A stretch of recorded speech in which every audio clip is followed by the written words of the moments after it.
இங்க பாத்தீங்கன்னா இந்த ரெண்டு பொண்ணுங்களும் காட்டு வழியா வரும்போது அங்க இருக்க ஒரு பழைய டைலர் ஷாப்பையும் பாக்குறாங்க. உள்ள இருக்க ஒரு சூப்பரான தையல் மிஷினையும் பாக்குறாங்க. அங்க இருக்க ஒரு Dress அந்த பொண்ணுக்கு ரொம்ப பிடிச்சு போயிடும். அந்த இடத்துக்கு ஒரு பைத்தியக்காரி வந்து இங்கெல்லாம் நிக்க கூடாது போன்னு சொல்லி இவங்க ரெண்டு பேருமே வெட்டி விட்டுறாங்க. இந்த பொண்ணு வீட்டுக்கு வந்தது ரொம்ப சோகமாவே இருக்காங்க. அவங்க ஹஸ்பண்ட் பார்த்துட்டு என்னமா ஆச்சுன்னு சொல்லி கேக்குறாரு. காட்டுல ஒரு பழைய டைலர் கடை பார்த்தேன். அது உள்ள சூப்பரான Dressலாம் இருக்கு. அது எனக்கு ரொம்ப பிடிச்சிருக்கு. அது வேணும்னு சொல்லி கேக்குறாங்க. இவ்வளவுதானமா வா இப்பயே போலாம் சொல்லி அந்த பொண்ணையும் கூட்டு போறாரு. இந்த பொண்ணு Dress பார்த்துட்டு அங்க நெட் இருக்கா. அவங்க ஹஸ்பண்ட் அந்த டைல் மிஷினை தொட்டதுமே அவர் உடம்புல ஒரு பேயும் பூந்துருது. உள்ள பூந்த பேயும் நைட்டு பார்க்கலன்னு சொல்லி அவங்க பொண்டாட்டி சம்பவம் பண்ணே இருக்கு. நம்ம ஹஸ்பண்ட் இந்த மாதிரிலாம் இருக்க மாட்டானே சொல்லி இந்த பொண்ணு கொஞ்சம் டவுட் வருது. இவன் பேயன்றதே அந்த பொண்ணு கண்டுபிடிச்சிடறாங்க. அந்த டைலர் கடைக்கு போயிட்டு அங்க இருந்த லேடி கிட்ட எல்லா விஷயத்தையுமே சொல்றாங்க. அவங்களும் ஒரு கதையை சொல்றாங்க.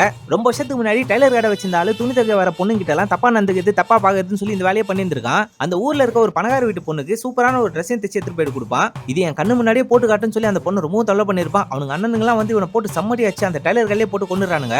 நீ அவன் கண்ணு முன்னாடியே அவன் டைலர் மிஷின் வச்சிரு, அப்பதான் உன் ஹஸ்பண்ட் உடம்புல இருக்க ஆத்மா சாந்தி அடையும் சொல்றாங்க. அவங்க கிட்ட ஆசையா பேசுற மாதிரி ஏமாத்தி எனக்கு ஒரு சூப்பரான ட்ரெஸ் ஒன்று தைச்சுதாயன்னு சொல்லி கேக்குறாங்க.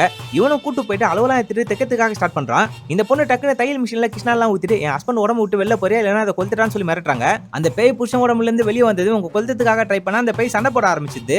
அந்த இடத்துக்கு பைத்திய மாதிரி இருக்க அந்த லேடியும் உள்ள வராங்க. இவங்க ரெண்டு பேருமே வெளியே அமிச்சிட்டு அந்த இடம் மொத்தத்தையுமே எரிக்கிறாங்க. அதுல பேயோட ஆத்மாவும் சாந்தி அடையுது. இவங்க நினைச்சிருந்தா வெளியே போயிருக்கலாம், ஆனா உள்ளே இருந்து இறந்து போறாங்க. அப்படி இந்த படத்தையும் முடிக்கிறாங்க.